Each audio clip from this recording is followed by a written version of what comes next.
At this time, if we could have the launch team for Crossroads Church of Whitestone, Virginia, they would come this morning. If you are part of this group that's going to be leaving here, we have one more Sunday with them next Sunday, and then they are going to be officially launching in their home on Sunday morning as we move towards renovating the facility that God has given us. And so let's all, you guys come on and stand. Yeah, you can stand right up here in front of everybody. This is an exciting time in the life of our church. You know, a lot of churches, it's about adding to the church, and you've just seen that. But I hope that the DNA of our church will be adding so that we can eventually send.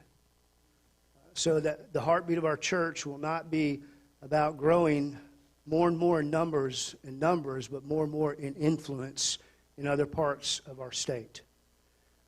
You've heard the story of JW.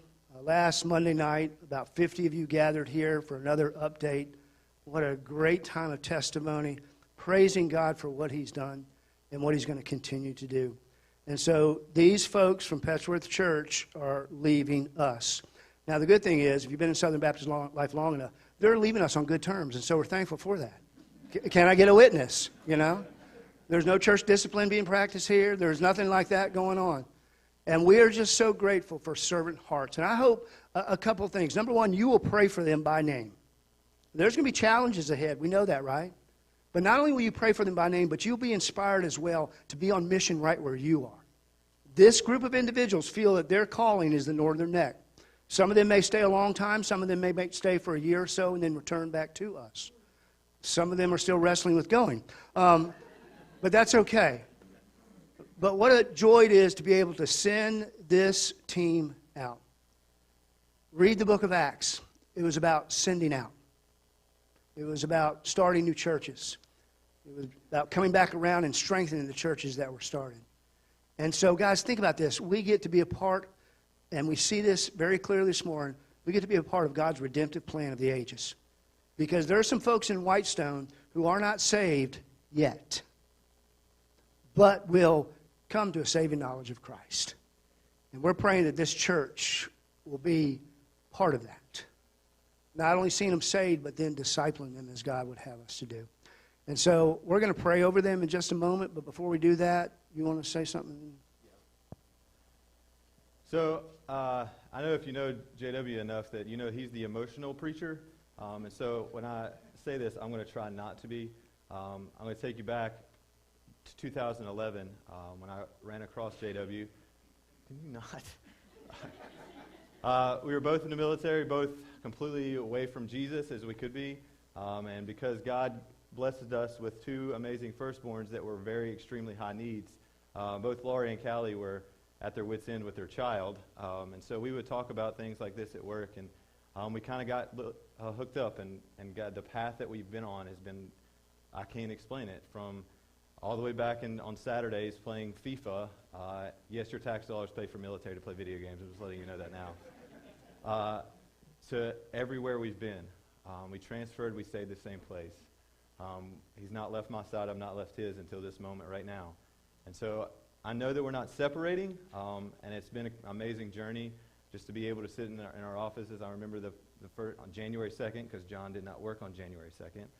This was both our first time full-time ministry, and we both sat in there and like dwelled and kind of giggled, like, what are we supposed to do now? I don't know. But watching what God has done in JW's life, I think it's not only been evident to me and evident to this entire church body, and I thank God for JW and stirring up and this go. And we've gotten so lost in churches that we just come into one church, and that's what we're supposed to do. And I thank God for what God has laid on JW's heart to constantly stir us to go. And so I look forward to what JW and his team has got. You better buckle up and hold on, because he took me for a journey, so he's going to take all you guys on one. But JW, Callie, I love you guys. I look forward to seeing what's doing it.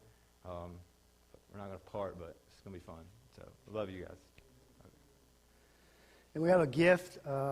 One of our active attenders created this work of art for them, and so we want to present it to them this morning.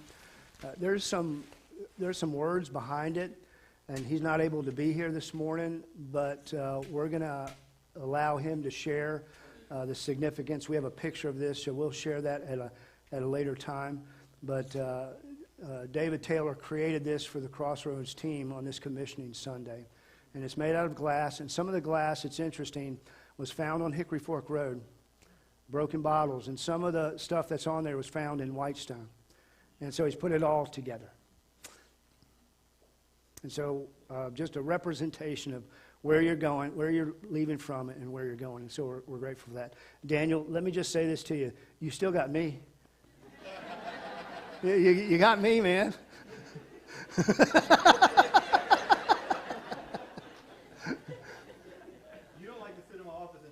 Yeah, you're right.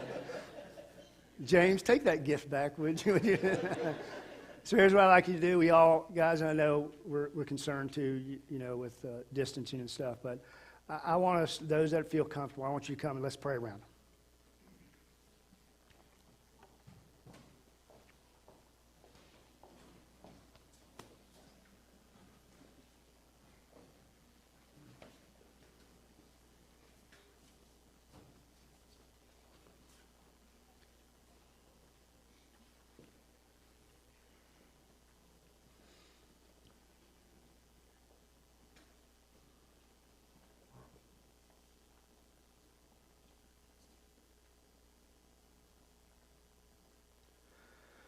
I'm going to ask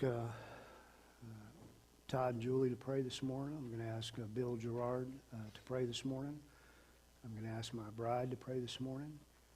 And then if anybody else would like to, please do so, and then I'll close this. So Todd and Julie, would you guys go first, and then Bill and Tracy. Then anybody else that wants to pray, please do so, and then I'll pray.